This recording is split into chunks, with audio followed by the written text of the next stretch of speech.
in the classic season 1. And I do tend to be Lisa Barlow team and Heather Gay team. I don't dislike Monica. Look, we have a real discovery here. She's a great new housewife. She's brought the crazy. Look, when a housewife doesn't give a fuck what's put, she doesn't care what is put. She's also tweeted or put on her Instagram story. The only thing left to say now is at the reunion. So she is just, I think Monica is one of these, how can I say this nicely? I think she's a fame whore. And I think she loves all of this. She loves that we're talking about her. I think she is that typical slander me, say horrible things about me. I don't care. Just talk about me. I think she's loving every minute of this. Genius. Well, you know what? I got to appreciate a woman that does that. Yeah, I mean, she is the perfect addition, isn't she? Salt Lake is on fire. This season is so good. I'm entertained. And honestly, if they didn't even have Mary, I mean, Mary Cosby I do think Mary Cosby adds something, but I don't need a ton of Mary. Like, I feel like it's really Monica is stealing the show. And now with the drama with Heather and Angie, I mean, I really almost feel like we could be good without Mary now too. Mary's one of the most controversial housewives. The listeners are torn. A lot of people say love her, love everything about her, and a lot of people are like, she is fucking evil and vile, and she is doing nothing. Get her the fuck off my TV screen. You seem to be somewhere in the middle, Sarah, and that's you're good. No, Listen, I would keep Mary. Like I said, at BravoCon, when I was at the panel for Ask Andy, I thought it was very telling. Andy said, he was asked about Mary Cosby, and he just basically said, I don't know how sustainable her personality is. She does not want to participate. I don't know how you're going to have a show with someone who doesn't like the women and doesn't want to participate. And I thought that was a clue that maybe this is it. Like, I mean, he did sort of say he loved her personality on Watch What Happens Live with Z-Way, but I don't know. I just read between the lines there that like, I'm not sure Mary is going to be long for this season again.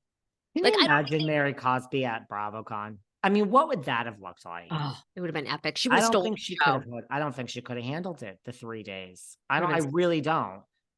I agree with you. Look, I don't think Mary's a lifer here on RHOSLC. I do agree. I mean, maybe she'll get another season out of it, but we're not, how sustainable is it? I kind of agree with Andy on this one. I got to be honest with you. I do think from our last conversation where we ended with all that outside interruption from our good friend Sam, we very rarely let someone do a walk-on appearance. That was amazing. No, people are going to love it. I'm telling you. Yes. Or are they going to be torn? No, that you have friends. I'm obsessed. I love it. I have friends.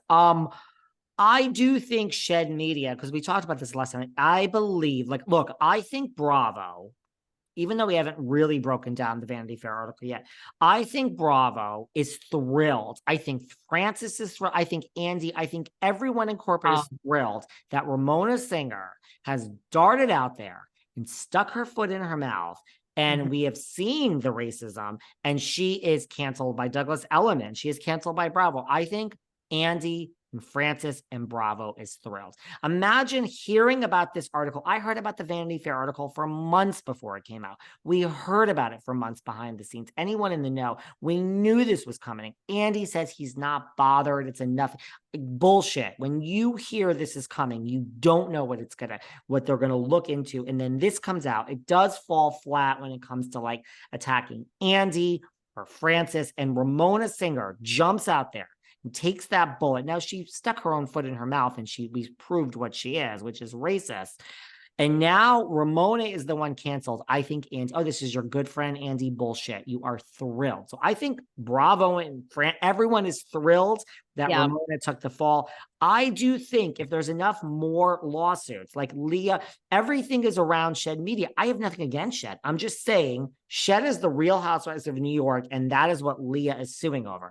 Shed is this whole investigation. Ramona using this word was involving Shed Media. There was this investigation. She said it to this producer. I mean, it was said. It's a known fact. That is Shed. Brandi Glanville and Carolyn Manzo. Carolyn suing Bravo, which nobody seems to want to believe, and I have heard it from reliable sources, go and research it and someone come up with this. I don't have the time at the moment.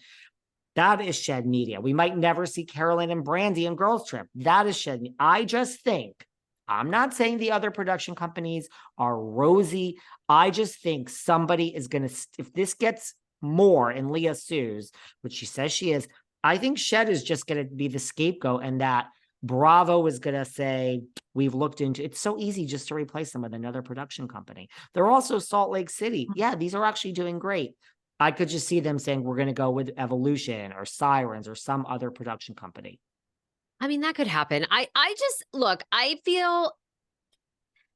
thought Frances Berwick this week, and we touched upon it when Sam was on the show. I thought she completely took the wind out of Bethenny Frankel's sails.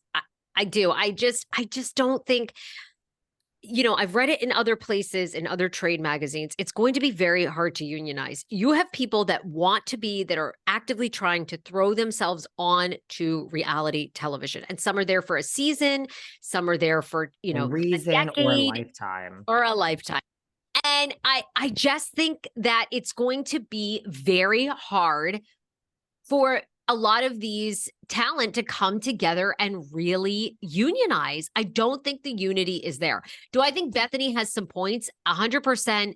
Do I think that the networks, it's on their radar and they're going to make changes, and they are making changes? Yeah. But I'm getting to the point where I feel like, oh boy, if this, be careful what you wish for, I think is like where I'm at, because these shows are going to get so watered down if, all these changes happen. Nobody's going to watch. Like, reality TV, as we know it, will completely go away. I believe you. I thought Frances's statement was well done. I mean, they are always trying to change policies. They do try to treat their people as well as possible. Now, to your point, you said last episode, I mean, as a corporate company, do they care about their people? Not really. I mean, we all know if you work for any corporate business, you're replaceable in 30 days.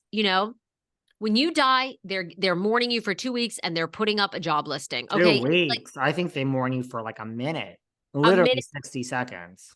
But that's whether you work at fucking Kellogg or like you work at NBC Universal. It's everybody that's worked corporate knows this about corporate. Sometimes you make some great friends and sometimes you can succeed in that environment, but that's what corporate is, right? They got shareholders, there's a bottom line, they don't really give a shit about the rest.